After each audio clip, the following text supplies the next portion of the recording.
দফায় দফায় পুলিশের বাধা ডিঙিয়ে গণপদযাত্রা নিয়ে রাষ্ট্রপতির কাছে স্মারকলিপি দিলেন কোটা সংস্কারের দাবিতে আন্দোলনকারীরা।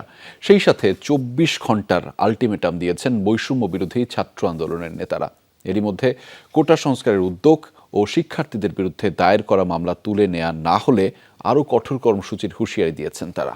সিলন ফ্যামিলি ব্লেন্ডের কড়ালিকার আর সতেজ স্বাদের পারফেক্ট ব্লেন্ডে স্বপ্নেরা মেলুক টানা।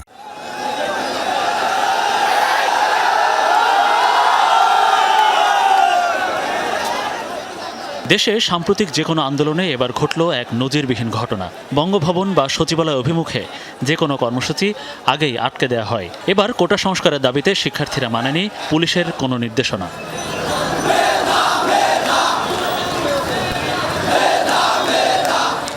প্রেস ক্লাবের সামনে প্রথম পুলিশের বাধার মুখে পড়ে শিক্ষার্থীদের পদযাত্রা। এরপর পুলিশের অনুরোধে পদযাত্রার রুট পরিবর্তন করে সামনে এগিয়ে যায় শিক্ষার্থীরা। সচিবালয়ের সামনে দিয়ে বঙ্গভবনের দিকে যাওয়ার সময় 0 পয়েন্টে পুলিশের ব্যারিকেড।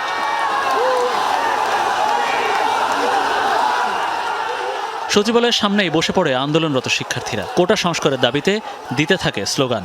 এখনো পর্যন্ত কোনো ডিসিশন যেহেতু আসে নাই, আমরা এখনো রাজপথে আছি, রাজপথে থাকবো। তারা আমাদের স্মারকলিপি এবং আমাদের এই দাবি আরেকটু বিবেচনা করে দেখবে। এখানে পুলিশ শিক্ষার্থীদের প্রতিনিধি বঙ্গভবনে পাঠানোর অনুরোধ করে, তবে অনুরোধ উপেক্ষা করে ব্যারিকেড ভেঙে এগিয়ে যায় শিক্ষার্থীদের গণপদযাত্রা। কোটার যে প্রবলেমটি রয়েছে সেটির যৌক্তিক এবং স্থায়ী সমাধান কীভাবে হবে? অযৌক্তিক যে কোটাগুলো রয়েছে সেগুলোকে বাতিল করে দিয়ে যৌক্তিক যে কোটাগুলো রয়েছে সেগুলোর পুনর্বিন্যাস করার মধ্য দিয়ে আমরা সেটাকে আমাদের পক্ষ থেকে প্রস্তাব করেছি 5%।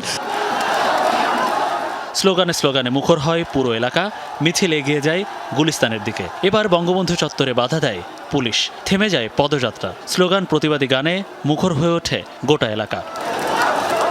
ততক্ষণে 12 সদস্যের প্রতিনিধি স্মারকলিপি নিয়ে বঙ্গভবনের পথে। রাষ্ট্রপতির সামরিক সচিবের কাছে 3 পৃষ্ঠার স্মারকলিপি দিয়ে প্রায় আধা ঘন্টা পর বঙ্গভবন থেকে বেরিয়ে আসে প্রতিনিধি দল। কড়া পাহারায় তাদের নিয়ে আসা হয় গুলিস্তান মোড়ে। সেখানে সংবাদ সম্মেলন করে বৈষম্য বিরোধী ছাত্র আন্দোলন। রাষ্ট্রপতির যিনি সামরিক সচিব তিনি কি কোনো উত্তর দিয়েছেন জমা নেওয়ার পর? তিনি আমাদেরকে আশ্বাস দিয়েছেন তিনি বিষয়টি রাষ্ট্রপতিকে অবগত করবেন। আগামী 24 ঘন্টার মধ্যে আমরা চাই সংসদে অধিবেশন ডেকে সেটার আইন পাশের জন্য কার্যকর ব্যবস্থা নেওয়া হোক অথবা অধিবেশন আহ্বান করা হোক। মহামান্য রাষ্ট্রপতির তরফ থেকে এবং দায়িত্বশীল ব্যক্তিদের পক্ষ থেকে কী ধরনের বক্তব্য এবং পদক্ষেপ আসছে সেটি আমরা পর্যবেক্ষণ করে আমরা পরবর্তী আমাদের কর্মপরিকল্পনা ঠিক করব। এর আগে ঢাকা বিশ্ববিদ্যালয়ের সেন্ট্রাল লাইব্রেরির সামনে থেকে বঙ্গভবনের পথে শুরু হয় গণপদযাত্রা। জগন্নাথ বিশ্ববিদ্যালয়, ঢাকা কলেজ, বদরুন্নেসা সহ 7 কলেজের শিক্ষার্থীরা অংশ নেয় এতে।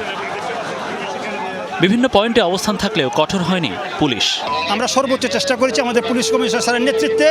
আমরা আইন শৃঙ্খলা রক্ষা করার জন্য আমরা সবাই মিলে কাজ করেছি এবং ছাত্ররা যারা এখানে উপস্থিত রয়েছিল তারা আমাদের কোঅপারেট করেছে। কর্মসূচি শেষে বেলা 3:30টার দিকে শিক্ষার্থীরা যে যার ক্যাম্পাসে ফেরত যান। রাষ্ট্রপতি বরাবর স্মারকলিপি দেওয়ার পরিকল্পনা ছিল আজকের শান্তিপূর্ণ একটা কর্মসূচি হবে, কিন্তু শান্তিপূর্ণ এই পরিকল্পনা থাকলেও দিনভর উত্তেজনা, উত্তপ্ত পরিস্থিতি দেখা যায় পুলিশ এবং আন্দোলনকারীদের মধ্যে। পুলিশের পক্ষ থেকে বলা হচ্ছে সর্বোচ্চ ধৈর্য বা সহনশীলতার পরিচয় দেওয়া হচ্ছে, আর আন্দোলনকারীরা বলছেন দাবি আদায় মানা না হলে যতদিন ব্যাপী বা যে ধরনের কর্মসূচি দেওয়া লাগুক না কেন তারা সেটা দেবেন। দুই পক্ষের অনড় অবস্থানে অচল অবস্থা পুরো রাজধানীতে। মনিরুল ইসলাম, যমুনা নিউজ, ঢাকা।